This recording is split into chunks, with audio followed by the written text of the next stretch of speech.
नमस्कार, जय हिंद। आशा करती हूँ आप सभी बेहतरीन और स्वस्थ होंगे। चलिए आज आगे बढ़ते हैं। वर्ण विचार सभी चैप्टर कंप्लीट हो चुके हैं। अघोष, सघोष, अल्पप्राण, महाप्राण, वर्तनी शुद्धि, संधि विच्छेद सभी हम लोग देख लिए हैं। आप लोग यदि वो सभी वीडियो नहीं देखे हैं तो आप लोग उस वीडियो को देख लीजिए, तभी आप ये प्रश्नोत्तरी कर पाएंगे। क्योंकि उसमें जो भी मैं क्लासेस कराई हूँ उसी से अंतर्गत जो परीक्षाओं में प्रश्न पूछे जाते हैं उसका मैं 40 क्वेश्चन यहाँ पे MCQ क्वेश्चन लेके आई हूँ, वो भी व्याख्या सहित। देखते हैं अब। अव्यांश आदर्श ज्ञानोदय हिंदी साहित्य के संपूर्ण अध्ययन में आप सभी को स्वागत है। अब देखते हैं, हमारा जो मूल मंत्र है आप लोग अच्छे से जानते हैं, अध्ययन ही हमारी पूंजी है। हम लोग अध्ययन नहीं करेंगे तो कभी भी सफल नहीं हो पाएंगे। आइए शुरू करते हैं। वर्ण विचार से संबंधित प्रश्नोत्तरी बहुत ही बेहतरीन तरीके से व्याख्या सहित बहुत ही अच्छे से, जो आप लोगों को 40 क्वेश्चन में 200 या 300 क्वेश्चन बन सकते हैं। इस तरह से व्याख्या करते हुए एक एक प्रश्न में आपको संपूर्ण व्याख्यात्मक तरीके से मैं बताने वाली हूँ। 40 MCQ व्याख्या सहित। वर्ण विचार का पहला प्रश्न है, स्वर र का अर्थ हुआ। स्वर यानी कि मात्राएं होते हैं, तो स्वर र का अर्थ हुआ। आप लोग याद रखिएगा, स्वर र कहा गया है तो स्वर र मतलब उसकी एक मात्रा उसमें प्रदर्शित होना चाहिए शब्दों में। जैसे इसमें देखिए ट्रक, इसमें नहीं है, ये है, ये कोई मात्रा नहीं है, ये त्र जैसे है। पुनर्निर्माण में आपका क्या है, ये रेफर है, तो ये क्या है, र मात्रा है, याद रखिएगा। और आगे देखते हैं, त्राटक में त्र ये एक वर्ण है, शत्रु में एक त्र ये भी वर्ण है, तो आप लोगों का क्या हो जाएगा, पुनर्निर्माण हो जाएगा। उत्तर क्या हो जाएगा, पुनर्निर्माण। उसका व्याख्या देखिए। पुनर्निर्माण में रैफ का प्रयोग होता है, जो कोई भी अक्षर नहीं बल्कि मात्रा है। ध्वनि विज्ञान के अनुसार अक्षरों की ध्वनि से अधिक प्रकृति होती है। मूलतः इस आधार पर हम कह सकते हैं कि पुनर्निर्माण का सही विकल्प है। ठीक है, पुनर्निर्माण जो है वो क्या है, सही विकल्प है। अन्य विकल्प देखिए, त्राटक तथा शत्रु, त्र का शब्द का यहाँ उच्चारण किया जा रहा है, लेकिन यहाँ पे क्या हो रहा है, यहाँ आधा त का हो रहा है और यहाँ पे देखिए सिर्फ र का ही हो रहा है, जो ऊपर लगा हुआ है रेफर। ठीक है, त्राटक यानी त्र आप लोग देखेंगे तो आधा त धन र होता है, आप लोग जानते हैं, अच्छे से जानते हैं, तो त धन र ये त्र हो जाता है। और मैं जो ट्रिक बताई वो भी आप लोगों के लिए बेस्ट है। अब दूसरा देखिए, भाषा की सबसे छोटी इकाई क्या है। आप लोगों को मैं सबसे फर्स्ट वीडियो में पढ़ाई थी कि भाषा की सबसे छोटी इकाई क्या होता है, वर्ण होता है। क्या होता है, वर्ण होता है, याद रखिएगा। भाषा की सबसे छोटी इकाई क्या है, वर्ण है। भाषा की यानी हम लोग जो भाषा बोलते हैं तो भाषा की सबसे छोटी इकाई वर्ण, ध्वनि या अक्षर कहा जाता है। मैं परिभाषा के रूप में पहला जो वीडियो भेजी थी उसमें बताई थी। व्याख्या सहित आप लोग देख लीजिए वर्ण कैसे है। भाषा विज्ञान के अनुसार सबसे छोटी इकाई वर्ण या अक्षर या ध्वनि होता है। मूलतः इस आधार पर हम कह सकते हैं कि सही विकल्प क्या होगा, वर्ण ही होगा। अब तीसरा देखिए, हिंदी में मूलतः कितने वर्ण हैं। हिंदी में मूलतः आप सभी सोच रहे होंगे कि 52 वर्ण हैं, तो मैम 52 वर्ण का तो ऑप्शन ही यहाँ पे नहीं रखी है, तो अभी वर्तमान में बदल गए हैं, इसीलिए मैं ये क्वेश्चन को आप लोगों के सामने रखी हूँ ताकि आप लोगों को ज्ञान हो सके। क्योंकि हम लोगों का जो अध्ययन प्रणाली है हमेशा परिवर्तन होता रहता है, तो ये भी परिवर्तन हो चुका है। हिंदी में मूलतः कितने वर्ण हैं, 53 वर्ण हैं। अब व्याख्या देखिए कैसे 53 वर्ण हैं। दिए गए विकल्पों में से यह युग्म 53 वर्ण ही होगा, क्योंकि केंद्रीय हिंदी समिति ने हिंदी वर्णमाला में संशोधन करते हुए जो इस तरह का एक विशिष्ट प्रकार का ल को व्यंजन के रूप में शामिल किया गया है। अब कुल वर्णों की संख्या 52 से बढ़कर 53 हो गई है। देखिए ये ल अब बढ़ गया है, आप लोग याद रखिएगा। इस तरह से जो पहले संस्कृत में था, लेकिन हम लोग के जब हिंदी का वर्णमाला हुआ इसमें ये लुप्त हो गया था, लेकिन अभी इसको फिर से विशिष्ट व्यंजन के रूप में लाया गया है, शामिल किया गया है। ठीक है, अब आगे चलते हैं। चौथा क्वेश्चन देखिए, हिंदी भाषा में वे कौन सी ध्वनियाँ हैं जो स्वतंत्र रूप से बोली या लिखी जाती हैं। मैंने ऐसा कौन सा ध्वनि है जो स्वतंत्र रूप से बोली या लिखी जाते हैं, क्योंकि स्वर ये व्यंजन तो होगा नहीं, क्योंकि व्यंजन जब हम लोग लिखते हैं क धन अ बराबर क होता है। क एक व्यंजन है आपका, तो एक देखिए स्वर के साथ ये हो रहा है तो ये तो स्वतंत्र है नहीं। फिर वर्ण देखिए, वर्ण भी स्वतंत्र नहीं है, वर्ण तो वही हो गया, ये क भी वर्ण है और अ भी वर्ण है, ठीक है। अक्षर, अक्षर भी तो यही है, अ भी वर्ण अक्षर है और ये भी, तो क्या हो जाएगा इसका उत्तर स्वर। अब इसका व्याख्या देखिए, दिए गए विकल्पों से यही युग्म स्वर होगा क्योंकि स्वतंत्र रूप से बोली या लिखी जाने वाली ध्वनियाँ स्वर कहलाती है। क्या होगा? स्वतंत्र रूप से बोली या कही जाने वाली क्या कहलाती है? स्वर कहलाती है।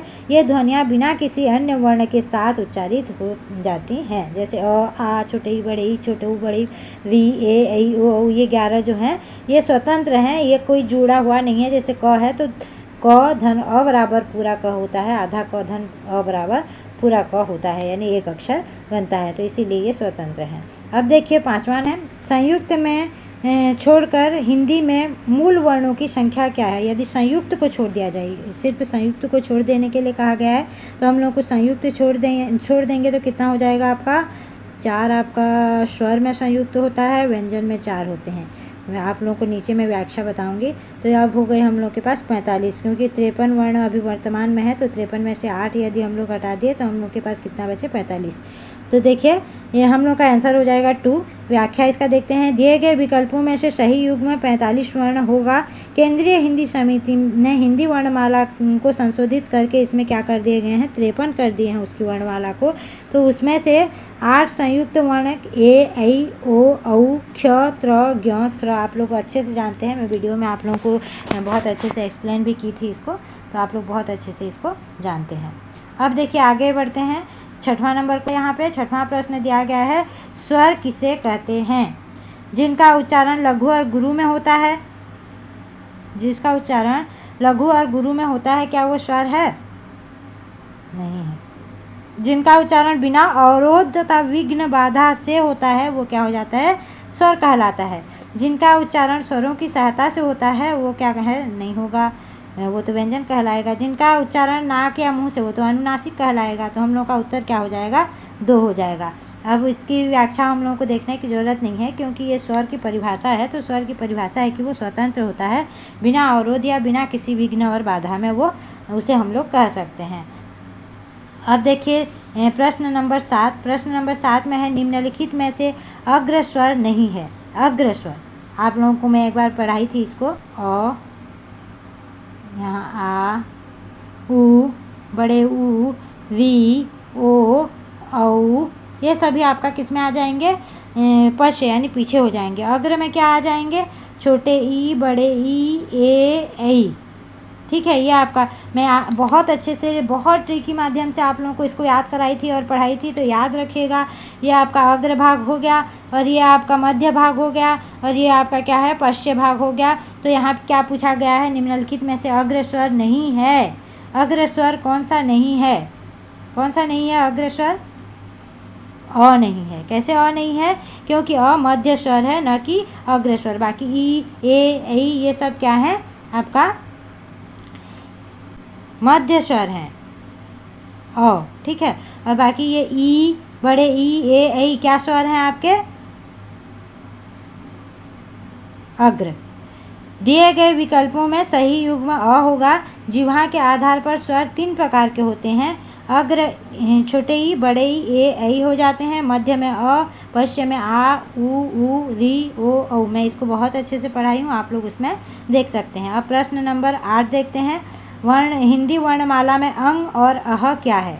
हिंदी वर्णमाला में अ से बाहित होने वाला अयोगवाह जिसे अंग और अह कहा जाता है। अ से बाहित होने वाला, ये भी अ से बाहित हो रहा है, ये भी अ से बाहित हो रहा है। दिए गए विकल्प में से देखते हैं इसका उत्तर तीसरा क्यों हुआ? व्याख्या करते हैं। अयोगवाह ही होगा। हिंदी में अंग अनुस्वार और अह विसर्ग अयोगवाह कहलाते हैं, क्योंकि ये न तो पूरी तरह स्वर हैं और न ही पूरी तरह व्यंजन। इनका उच्चारण किसी स्वर के बाद ही होता है और ये स्वतंत्र रूप से नहीं आते हैं, इसीलिए इन्हें क्या कहा जाता है? अयोगवाह कहा जाता है। और इसे मैं बहुत एक्सप्लेन करते हुए बहुत अच्छे से भी मैं आप लोगों को पढ़ाई हूँ। अब दीर्घ स्वर से भी अधिक समय लगता है वे कहलाते हैं, वो क्या कहलाते हैं? जिसके उच्चारण में दीर्घ स्वर से भी अधिक समय लगता है वो क्या कहलाते हैं? लुप्त स्वर कहलाते हैं। दीर्घ से भी अधिक मैं आप लोगों को बताई थी, जैसे राम कहते हैं, रा, ऐसे इस तरह से राम, तो ये अंदर जो बहुत ही लंबे तरीके से हम लोग राम कर रहे हैं, उसको बहुत विकास से उसको बोल रहे हैं बहुत लंबी तरह से, तो ये क्या हो जाएगा लुप्त स्वर। जो बीच में जो आ का मात्रा है ये आपका लुप्त हो जा रहा है, तो इसे क्या कहा जाता है, लुप्त स्वर कहा जाता है। तो ये आपका सही उत्तर क्या हो जाएगा, लुप्त। यहाँ पे देखिए व्याख्या दिया गया है, दिए गए विकल्पों में से सही युग्म लुप्त स्वर होगा। दीर्घ स्वर से भी अधिक समय लुप्त स्वर के उच्चारण में लगता है। जैसे मैं आप लोगों को उदाहरण के लिए बताई, जिसका प्रयोग अक्सर किसी को दूर से बुलाने, जैसे राम, इधर आना, इस तरह से, तो ये पुकारने या किसी लंबी आवाज़ निकालने के लिए होता है। इसका प्रयोग किसी स्वर को लंबा खींचने के लिए किया जाता है। जैसे मैं यहाँ आप लोगों को बताई आ, जैसे राम है तो रा आ बहुत अंदर छुपे हुए हैं, तो इसी तरह से। अब देखिए प्रश्न क्रमांक 10, निम्नलिखित में से कौन स्वर नहीं है, कौन सा स्वर नहीं है। देखिए आप लोग, ये बहुत इजी है। अ स्वर है, छोटे उ स्वर है, ए स्वर है, और ये क्या है, स्वर नहीं है, ये क्या है, अनुनासिक है। क्या है, अनुनासिक है। ये अनुनासिक है क्योंकि ये नाक से कहा जाता है, याद रखिएगा। इसे नाक से क्या कहा जाता है, ये पंचमा अक्षर है और नासिक है, तो इसे क्या कहा जाएगा, नाक से कहा जाने वाला वर्ण है। तो व्याख्या देखते हैं, दिए गए विकल्प में से जो ये च छ ज झ न्य होता है, ये पंचमा अक्षर, यानी सभी क च ट त प जो वर्ग होते हैं, इसके अंत जो पाँचवा नंबर वर्ण होते हैं वो सभी पंचमा अक्षर के नाम से जाना जाता है, जो नासिक से कहा जाता है। उनकी गणना नाक से होती है, ना कि वो स्वर है, स्पर्श व्यंजन से उच्चारित होती है। देखिए हम लोग देखते हैं 11 नंबर प्रश्न, उच्चारण के समय जीभ की स्थिति के अनुसार स्वरों के कितने भेद किए गए हैं।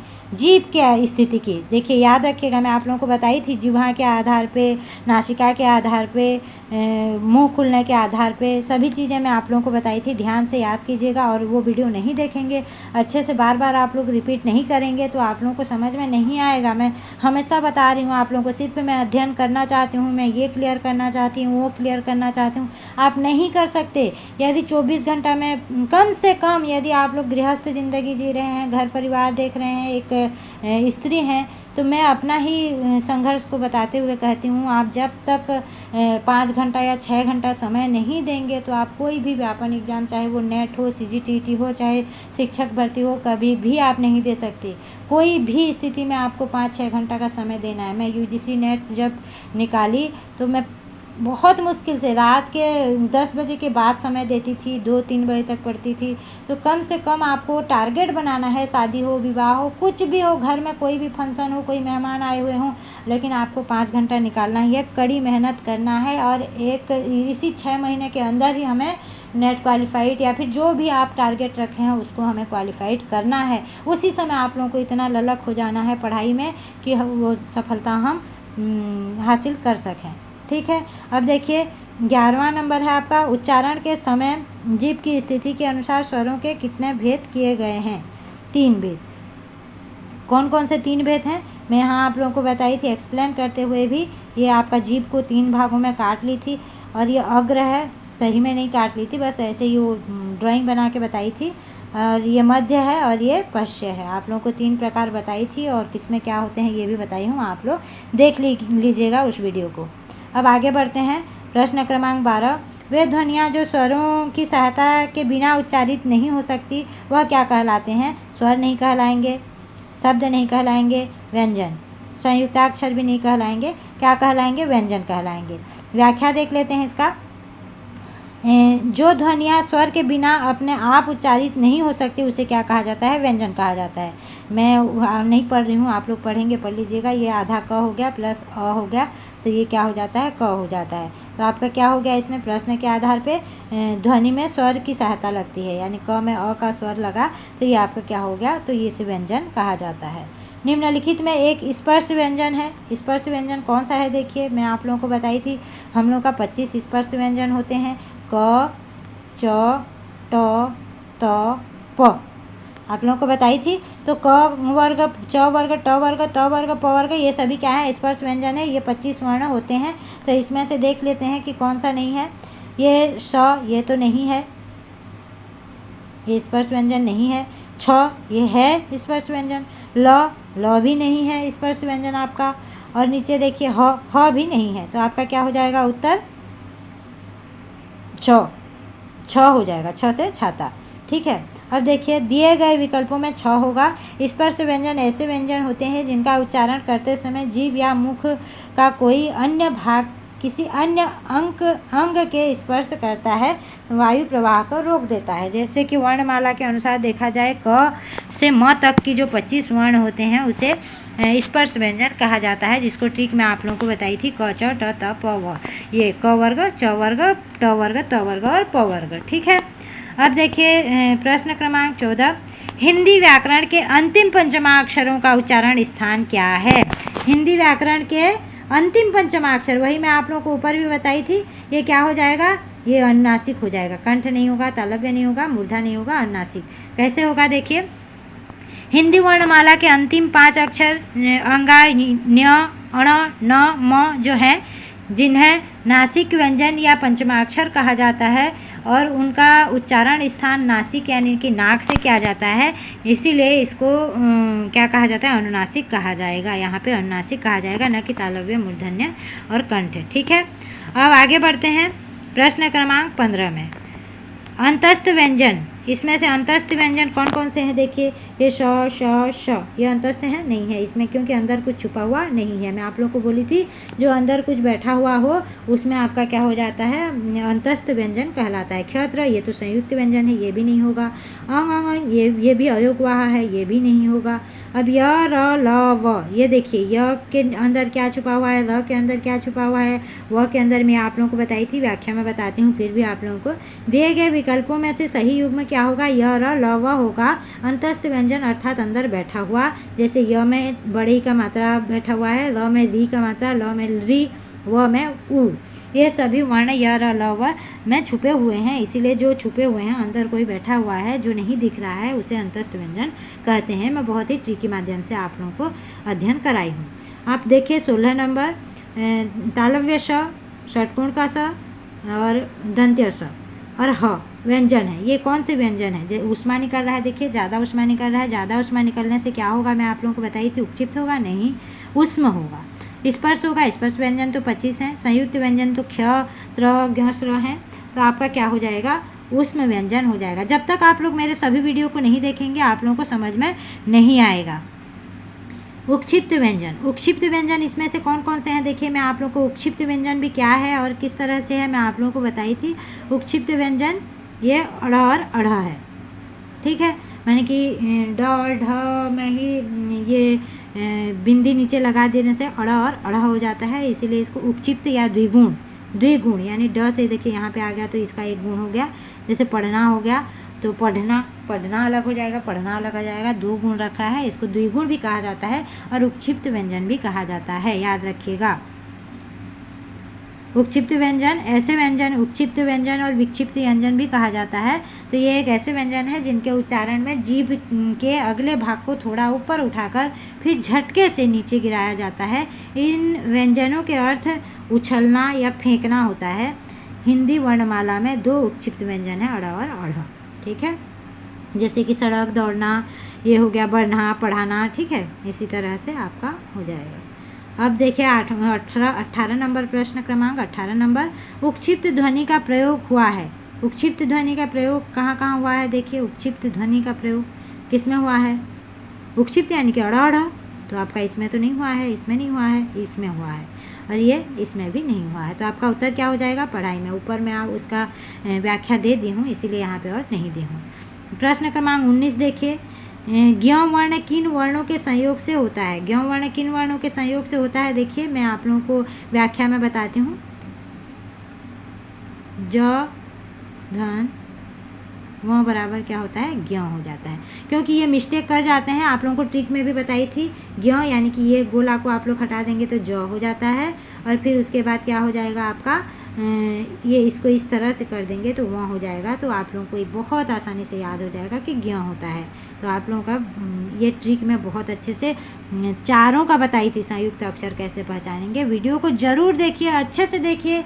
आप लोग अच्छे से वीडियो नहीं देखेंगे तो आप लोगों को समझ में नहीं आएगा। बहुत ही ट्रिकी माध्यम से मैं उसमें आप लोगों को पढ़ाई हूँ, और एक बार पढ़ लेंगे तो वर्ण विचार का ऐसा कोई क्वेश्चन नहीं छूट जाता जो आप लोगों का नहीं बन पाएगा परीक्षा में। आप लोग ज़रूर एक बार जाकर मेरे इस चैनल पर देखिए, वर्ण विचार के सभी टॉपिकों को मैं वहाँ पे देकर रखी हूँ। जब तक आप नहीं देखेंगे तो ये प्रश्नों को हल नहीं कर पाएंगे। अब देखिए 20, क्ष, त्र और ज्ञ की गणना स्वतंत्र वर्णों में नहीं होती, क्योंकि ये संयुक्त व्यंजन है। इनका प्रयोग केवल तत्सम शब्दों में होता है। ये व्यंजन अर्धस्वर माने जाते हैं। ये पूर्णतः स्वतंत्र व्यंजन है नहीं, ये संयुक्त व्यंजन है। ये आप लोगों को देखते ही समझ में आ जाएगा उत्तर, यदि आप लोग पढ़े होंगे तो। ऊपर में आप लोगों को बताइए ये संयुक्त व्यंजन है, तो ये क्या है, संयुक्त व्यंजन है। अब देखिए 21 प्रश्न है। 21 नंबर प्रश्न में हिंदी में व्यंजन वर्णों की संख्या है। आप लोगों को मैं पढ़ाई थी, हिंदी में व्यंजन वर्णों की संख्या क्या है, 33 है। याद रखिएगा, हिंदी में व्यंजन वर्णों की संख्या 33 है, मैं पढ़ाई थी। हिंदी वर्णमाला में मुख्य रूप से 35 व्यंजन माने जाते हैं, लेकिन जिनमें मानक रूप से देखा जाए तो 33 मूल व्यंजन कहा जाता है, और 2 जो हैं वो द्विगुण या उक्षिप्त व्यंजन, जो अड़ और अढ़ हम लोग ऊपर पढ़े, उसको द्विगुण या उक्षिप्त या विक्षिप्त व्यंजन कहा जाता है। याद रखिएगा, तो इसीलिए हम लोग क्या करते हैं, 33 व्यंजन माने जाते हैं, और उक्षिप्त और जो 2 अड़ और अढ़ होते हैं उसे शामिल नहीं किया जाता है मूल व्यंजन में। बाकी हम लोग मुख्य रूप से देखा जाए तो 35 व्यंजन होंगे। तो कौन कौन से 33 व्यंजन है, देखिए 25 आपका स्पर्श व्यंजन हो गया, 4 अंतस्थ हो गया और 4 ऊष्म हो गया। और ये उक्षिप्त व्यंजन को हम लोग यदि करेंगे तो ये ज़्यादा हो जाएंगे, 35 हो जाएंगे। 22 प्रश्न देखते हैं।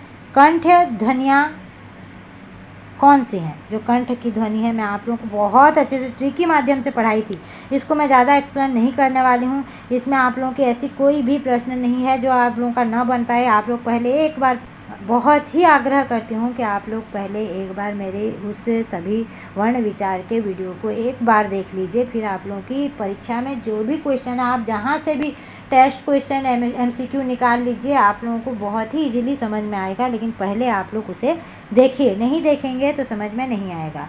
तो यहाँ पे देखिए क, च, ट, त, प, ये वर्ग आप लोगों का बताई थी। तो पहले मैं आप लोगों को बताई थी कंठ पहले हम लोग का आता है, तो कंठ में क्या होता है, क, ख, ग, घ आता है, ये क आएगा।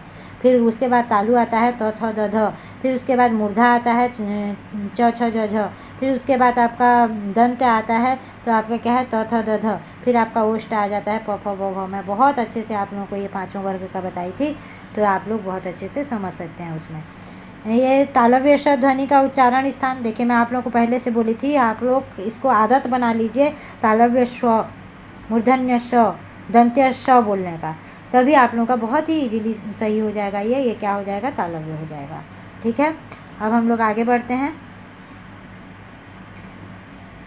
मूर्धन्य ध्वनियाँ कौन सी हैं? मूर्धन्य ध्वनि अभी मैं आप लोगों को ऊपर बताई, क्या है, अभी मैं आप लोगों को ऊपर बताई हूँ, आप ही लोग बताइए क्या है।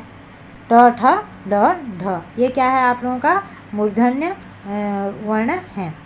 अब त, थ, द, ध, ये क्या उच्चारण स्थान, ऊपर मैं आप लोगों को च, क, च, ट, त, प का ट्रिक बताते हुए मैं आप लोगों को बता दी, ये क्या है, दंत्य है। त, थ, द, ध दंत्य है, क, ख, ग, घ आपका कंठ है, और च, छ, ज, झ तालव्य है। मैं क्रम से बताई थी आप लोगों को, पहले कंठ, फिर तालु, फिर मूर्धा, फिर आपका दांत, फिर आपका ओष्ठ, याद रखिएगा।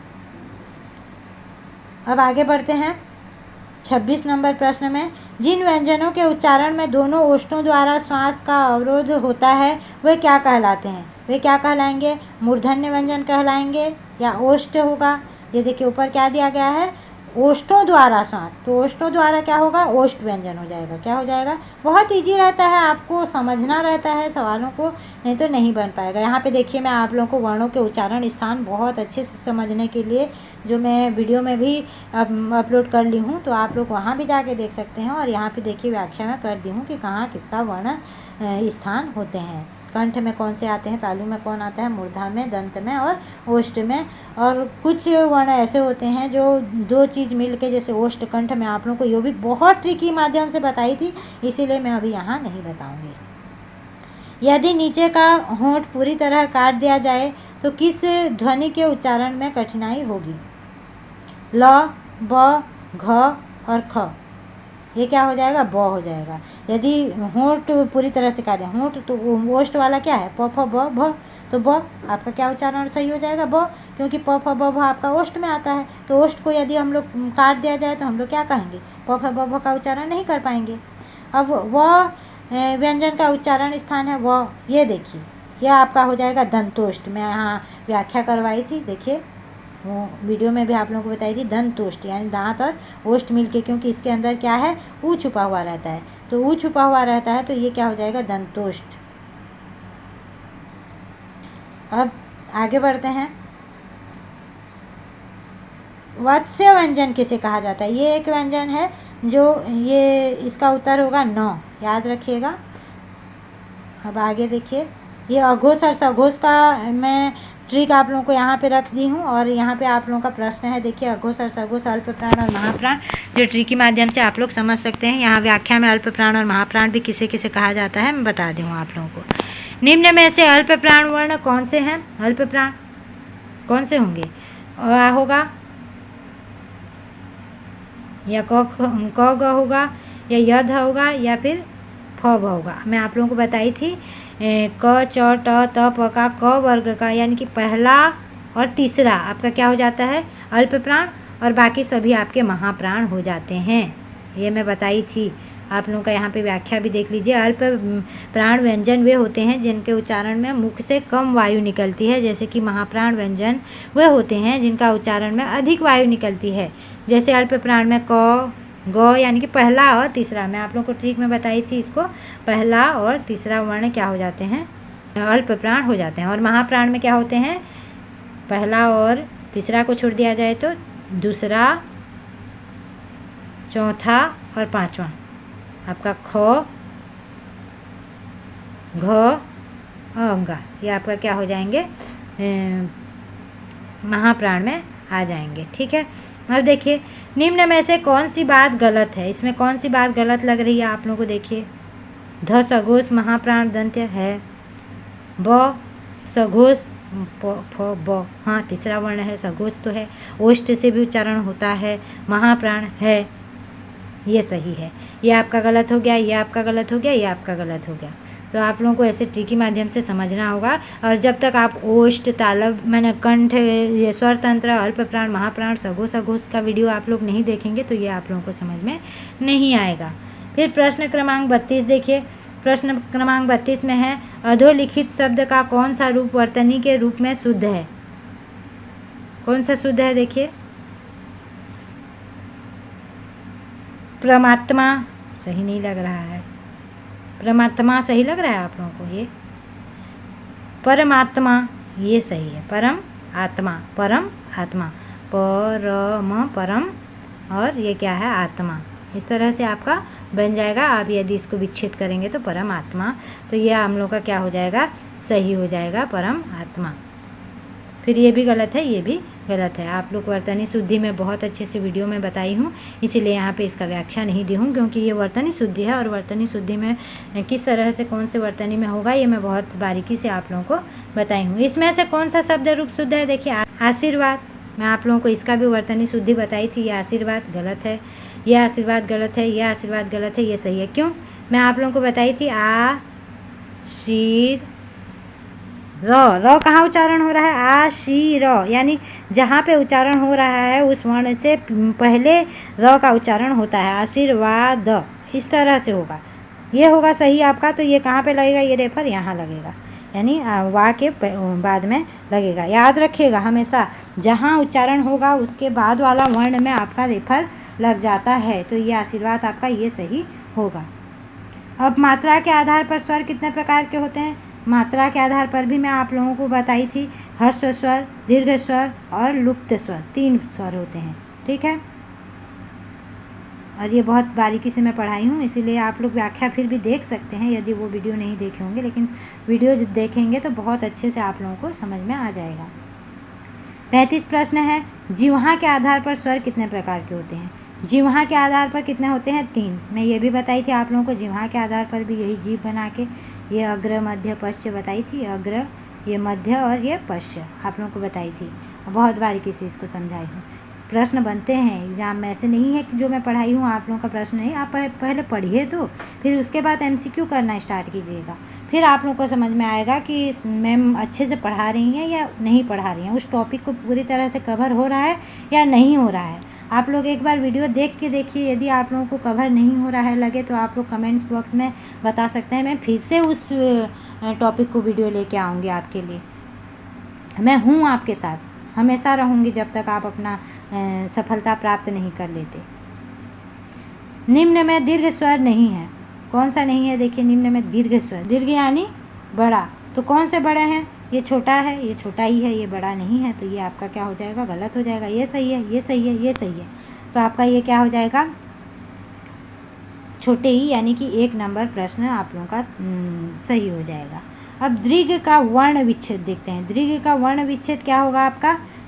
आधा द, फिर री मात्रा है, फिर ग मात्रा है, फिर अ मात्रा है, तो आपका ये क्या हो जाएगा? सही हो जाएगा। ठीक है, आपका पहला नंबर सही हो जाएगा। 38 देखिए, अर्ध विवृत स्वर है। अर्ध विवृत कौन सा है? ये मैं आप लोगों को बहुत ही बारीकी से पढ़ाई थी। अर्ध विवृत के बारे में 4 प्रकार होते हैं, अर्ध विवृत, समृत, अर्ध समृत और विवृत आप लोगों को पढ़ाई थी। तो अर्ध विवृत में क्या क्या आ जाते हैं देखिए, ए, इसका उत्तर क्या हो जाएगा? ए। तो अर्ध विवृत में क्या आ गए? यहाँ पे आप लोगों को पूरा व्याख्या दिया गया है। मुंह के खुलने के आधार पर स्वरों के 4 प्रकार हैं, जिसके आधार पर समृत, अर्ध समृत, विवृत और अर्ध विवृत आते हैं। मैं बहुत ही बारीकी से पढ़ाई थी, आप लोग देख सकते हैं। समृत में मुंह सबसे कम खुलता है, जिसमें छोटे ई, बड़े ई, ऊ ये आते हैं। अर्ध समृत में समृत से थोड़ा ज़्यादा खुलता है, जिसको ए और ओ कहा जाता है। और विवृत में मुंह पूरा खुलता है, जैसे आ। और अर्ध विवृत में विवृत से थोड़ा सा कम, जैसे कि अ, ए और ओ। तो ठीक है, तो यहाँ क्या पूछा गया है देखिए, अर्ध विवृत, अर्ध विवृत। तो अर्ध विवृत में अ, ए और ओ आ रहा है, तो आपका क्या हो जाएगा? 2 नंबर सही हो जाएगा, ए। ठीक है, अब सभी महाप्राण वर्णों का वर्ग है। 39 नंबर प्रश्न देखते हैं, सभी महाप्राण वर्णों का वर्ग है। महाप्राण कौन कौन से हैं देखिए, ख तो है, ख है कि नहीं है आपका? ख है, छ भी है, ठ भी है, क्योंकि च और ग नहीं, मतलब कि 1 और 3 अल्प प्राण होते हैं, बाकी सभी क्या है? महाप्राण है। तो ये क्या हो जाएगा? उत्तर इसका 1 हो जाएगा, ख, छ और ठ। 40 नंबर प्रश्न देखिए, अंतिम सवाल आप लोगों के लिए, और बहुत ही परीक्षाओं में पूछे जाने वाले प्रश्न हैं ये। निम्नलिखित में से पार्श्विक ध्वनि कौन सी है? पार्श्विक ध्वनि कौन सी है? ल। इसका उत्तर क्या है? ल। पार्श्विक ध्वनि यह व्यंजन ध्वनि होती है जिसके उच्चारण में जीभ का अगला भाग मसूड़े को छूता है और वायु मुंह के दोनों बगल से होकर बाहर निकलती है। हिंदी में ल ध्वनि पार्श्विक ध्वनि है, याद रखिएगा। ये आप लोगों का 40 क्वेश्चन जो वर्ण विचार से संबंधित व्याख्या सहित इसलिए बताई थी ताकि आपकी वर्ण विचार में चाहे कोई भी क्वेश्चन, कैसे भी क्वेश्चन, किसी भी तरह से प्रश्न पूछा जाए तो उसका उत्तर आप लोग सही कर पाएँ, बहुत ही ट्रिकी माध्यम से। आज इतना ही देखते हैं, अब आगे बढ़ेंगे। वर्ण विचार के बाद आप लोगों का शब्द विचार आ जाता है, शब्द विचार के विषयों को देखा जाएगा। धन्यवाद सभी को।